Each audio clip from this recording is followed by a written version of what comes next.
Thank you, Toronto. Congratulations on this remarkable film. Scott, this is a big story, a lot of characters, a story that is familiar to a lot of people. Difficult probably to get it up on the big screen. What was the way in for you? What was the piece that got you into telling the story? Well, the truth was I didn't want to fall prey to simply just telling a gangster story. As I said earlier, I really wanted to tell a very humanistic drama. But it started with South Boston and loyalty and this code of loyalty and this sense of these bonds of brotherhood. Really that was the way into telling it, and it all came from there. A little microphone business going on down there. Indeed. Big cast.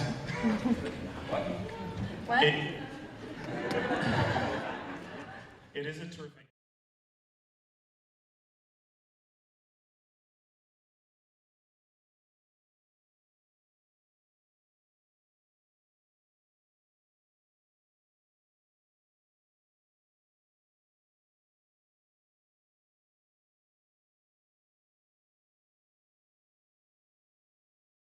We have actually a question from someone on Facebook for you, Johnny, once you got a microphone. And it was, what was the most challenging part of grappling with this character? What was the most challenging part of building your performance? Sorry, wrong microphone. For me, as it was with Scott, when we first started to, take this thing apart, the idea of, approaching it as a genre film or a gangster film or something of that degree was really out of the question. The idea was to approach it as a human story,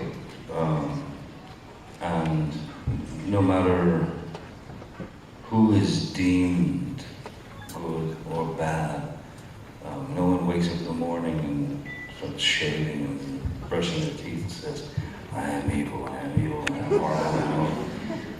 This is a guy who grew up as a, Catholic school kid, very much in touch with his Irish heritage and loyalty. For each one of the actors on stage, you're playing someone who's based on a real person. What was the one detail that was important for you to get right for each of them? Maybe I'll start with you, Dakota.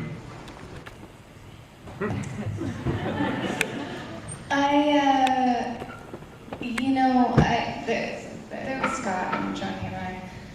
Sorry, hold on. That we,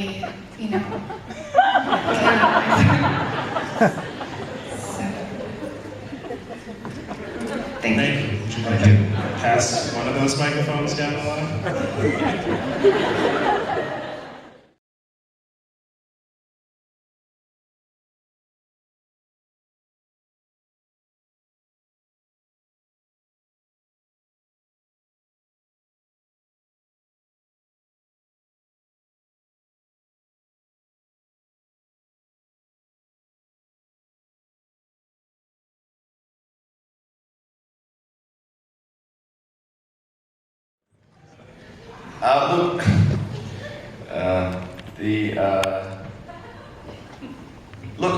I actually kind of learned something by watching the movie tonight.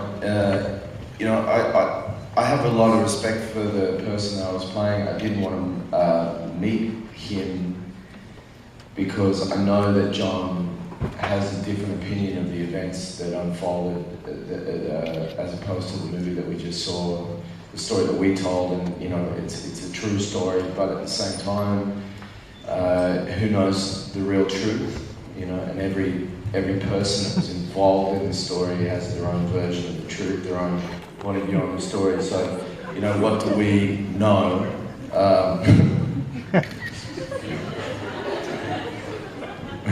You ready? But There was something fascinating about, you know, my character's affinity and admiration for a guy that he'd grown up with, that he enabled. And then even till the end, and this is what I was talking about, what I learned tonight, was I was watching him going, it's amazing that after all of that, he still didn't sing. He still didn't talk about Whitey, and he's sitting in federal prison right now. So with all respect for all the truth that I think I know about him, for as close as I hope that I got to him, I will never know him. I'm fascinated by the character, and it's a very rich and complicated story that we'll never really get as far close to the truth as we think we could get. But I'm very proud of what Scott's made with the information that we